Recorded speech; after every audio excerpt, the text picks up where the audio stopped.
अस्सलाम वालेकुम नाज़रीन, आप इंडिपेंडेंट कोहिस्तान देख रहे हैं। मैं अताउर रहमान हूँ। नाज़रीन, इस वक्त मैं रावलपिंडी में मौजूद हूँ और मेरे साथ जो शख्सियत यहाँ पे खड़े हैं किसी तारुफ के मोहताज नहीं, एडवोकेट जुनैदुर रहमान साहब हमारे साथ है। तहसील चेयरमैन के उम्मीदवार भी रहे कोले पालस में। सबसे पहले तो बड़ी मेहरबानी सर, आपने वक्त दिया। सर, चूँकि 2-3 महीने हो गए एक्शन कमेटी अपर कोहिस्तान जो है वो धरने पे बैठी हुई है, वहाँ पे वापडा के ख़िलाफ़ एहतिजाज हो रहा है। सर, क्या इन मामलात को आप किस नज़र से देखते हैं वहाँ? बिस्मिल्लाहिर्रहमानिर्रहीम। सबसे पहले अताउर रहमान भाई, आपका एक बार फिर बहुत शुक्रिया, मेहरबानी कि आपने मुझे मौका दिया कोहिस्तान के करंट सिचुएशन पे बात करने के लिए। तो इस वक्त जो एक्शन कमेटी बनी है और उनके मुतालिबात जहाँ तक मैंने सुने हैं वो सब जायज़ हैं और मुनासिब मुतालिबात हैं, चूँकि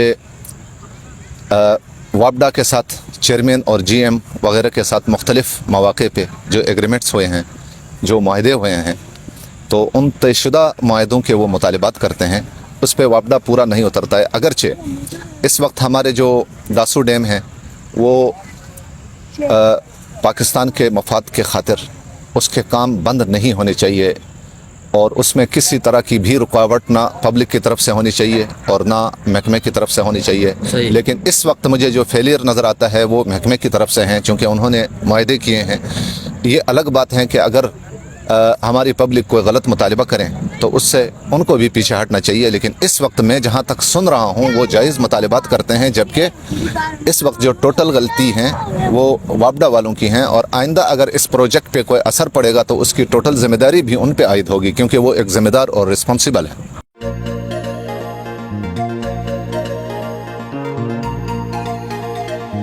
76 साल हो गए सर पाकिस्तान बनने के बाद, ये कौम एक कौम नहीं बन पाई। आपकी नज़र में क्या वजह हो सकती है इसकी? अताउर रहमान साहब, बहुत बड़ा अलमिया है कि हम 76 साल में एक कौम नहीं बन सके। उसकी बुनियादी वजह है कि हमारे जो पॉलिटिकल सिस्टम है वो कमज़ोर हैं। मसलन इस वक्त डिवीज़न का ये हाल है कि इस वक्त कोई भी पार्टी दूसरी पार्टी को बर्दाश्त करने के लिए तैयार नहीं है। सही। ऐसे में मसलन मैं पाकिस्तान पीपल्स पार्टी से ताल्लुक़ रखता हूँ, तो मेरी नज़र में बिलावल भुट्टो ने वज़ीर आज़म होना है जी, चाहे पेट्रोल 3000 रुपये का लीटर क्यों ना हो। और दूसरी तरफ आप PTI के हैं, तो आपके ख्याल में इमरान खान बाहर आके फ़ौरन वज़ीर आज़म बने, उसके बाद जो है मुल्क तबाह हो जाए, कोई बात नहीं है। इस वक्त कोई पाकिस्तान पार्टी बिल्कुल भी नहीं है और हर बंदा अपनी पार्टी में इस अंदाज़ में मगन है कि दूसरे को बर्दाश्त करने के लिए तैयार नहीं है। वो पाकिस्तान को भी तब बर्दाश्त करेगा जब उसकी पार्टी पनपेगी। तो यहीं पे ज़रूरत इस अमर की है कि हमारे पास कोई ऐसा सिस्टम हो चाइना की तरह कि एक बंदा कम अज़ कम पार्टी के अंदर 20 से 30 साल वो वहाँ पे काम करें। वहाँ से जब वो टैलेंटेड होगा, उसमें लियाकत होगी, तो उभर के सामने आए और उसके बाद कोई वज़ीर या वज़ीर आज़म बने। तो ऐसे में पाकिस्तान मजबूत हो सकता है इस अंदाज़ की, अगर हमारे पास सियासत हो। और ये जो डिवीज़न इस वक्त हमारे पाकिस्तान में है और ये डिवीज़न इससे भी अगर आगे बढ़ जाएं तो ये इंतहाई ख़तरनाक है मुल्क के लिए।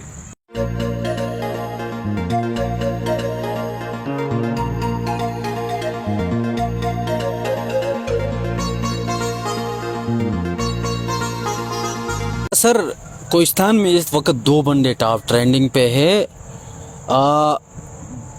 दोनों बंदों का नाम लेने से पहले सर मैं आपको एक बात क्लियर करूं कि 2 बंदे हैं, आपने एक को चूज़ करना है, ठीक है? चॉइस सिर्फ आपके पास एक है, ठीक है? महबूबुल्लाह जान साहब और तला महमूद साहब। तो इनमें से आप किसका इंतखाब करेंगे सर? महबूब साहब का। क्यों करेंगे? इसलिए कि एक तरफ तो कोहिस्तान में इस वक्त जो मौजूदा जितनी भी लीडरशिप हैं उनमें सबसे पोटेंशियल और लायक आदमी महबूब साहब हैं, ठीक। और दूसरी तरफ तला महमूद के मुकाबले में वो कोहिस्तानी हैं, उसके खूनी रिश्ते हैं हमसे और कोहिस्तान के दर व दीवार से उनका लगाव है, इंटरेस्ट है। आपने तला महमूद साहब को क्यों चॉइस नहीं किया? तला महमूद साहब को मैंने इसलिए चॉइस नहीं किया है कि वो बाहर के हैं, ठीक। कोहिस्तान से उसको उतनी मोहब्बत और उतना इंटरेस्ट मुमकिन नहीं है। ये फितरी बात है कि وہ ہری پور کے ہیں یا پنجاب کے کسی ایریا کا ہے تو وہ کوہستان کی نمائندگی اس طرح نہیں کر سکتا ہے کیونکہ اس کا ذاتی انٹرسٹ وہاں نہیں ہے. ٹھیک. اور الیکشن کیمپین کے دوران دعوے ہو سکتے ہیں اور اس کے مقابلے میں محبوب وہاں کے باشندہ ہے اور محبوب کے ذاتی انٹرسٹ ہیں کیونکہ وہ اپنے ایریا اپنا علاقہ اور اپنے حلقے کی نمائندگی اس نے مجبوراً کرنا ہے چاہے وہ الیکشن لڑے یا نہ لڑے. چلتے چلتے ایک اور سوال آپ سے کر لیتے ہیں کہ یہ جو آپ کی نظر میں پاکستان کا سب سے بڑا مسئلہ اس وقت کیا ہے سر؟ سر میری نظر میں پاکستان میں اس وقت سب سے بڑا مسئلہ ہمارے جو سرکاری ادارے ہیں جی ان کی ناکامی ہے. ٹھیک. مثلا اس وقت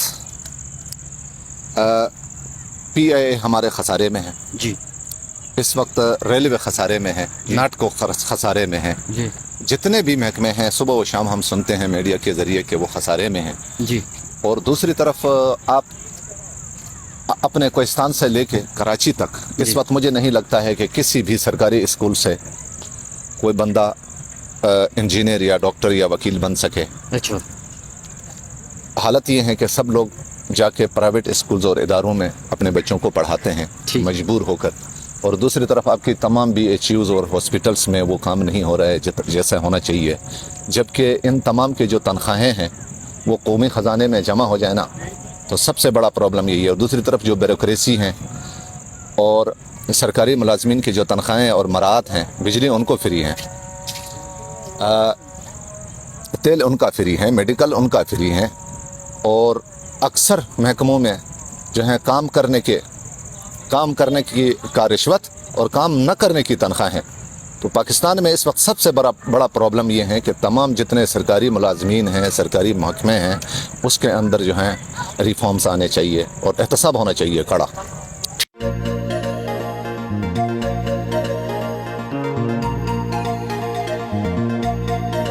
اچھا سر, لاسٹ سوال ہے کیونکہ زیادہ تنگ نہیں کریں گے آپ کی نظر میں پی ٹی آئی کی سیاست اس وقت کہاں پہ کھڑی ہے؟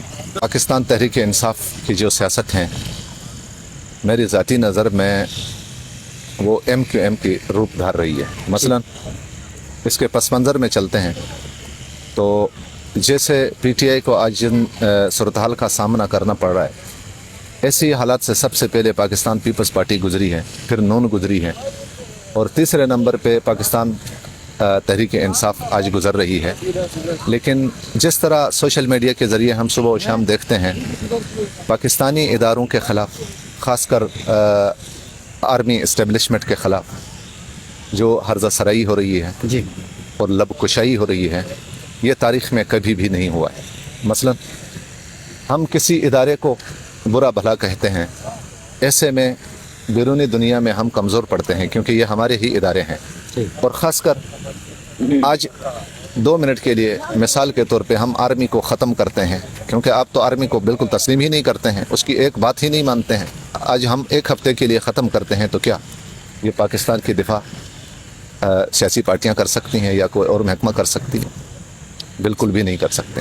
ہمارے پاس ایک ہی محکمہ بچا ہے جو آرمی ہے, اس کے خلاف ہم اس حد تک نہیں جا سکتے ہیں اور یہ فیلئر ہیں. اور دوسری طرف اسٹیبلشمنٹ, ملکی اسٹیبلشمنٹ اور انٹرنیشنل اسٹیبلشمنٹ ہر جگہ پہ ہیں. آپ اس انداز میں پاکستان کی ریاست کے ساتھ ٹکرا کے آپ کامیابی حاصل نہیں کر سکتے ہیں, یہ ممکن نہیں ہے. یہ جذباتی ماحول جو کریٹ ہوا ہے یہ پاکستان کے لیے کم, پی ٹی آئی کے لیے زیادہ نقصان دہ ہے. ٹھیک ہے, بڑی مہربانی سر, آپ سے آج کافی اچھے سوالات بھی اور آپ کے جوابات بھی کافی اچھی ہوئی. ناظرین, ایڈوکیٹ جنید الرحمان صاحب ہمارے ساتھ موجود تھے اور ان کی باتیں آپ نے سنی, ان کے جوابات آپ نے سنے. امید کرتے یہ پروگرام آپ کو پسند آیا ہوگا. انشاءاللہ ملیں گے ایک اور نئے پروگرام, نئے ایشو, نئے ٹاپک کے ساتھ. تب تک کے لیے مجھے اور میری پوری ٹیم کو دیجیے اجازت. اللہ حافظ.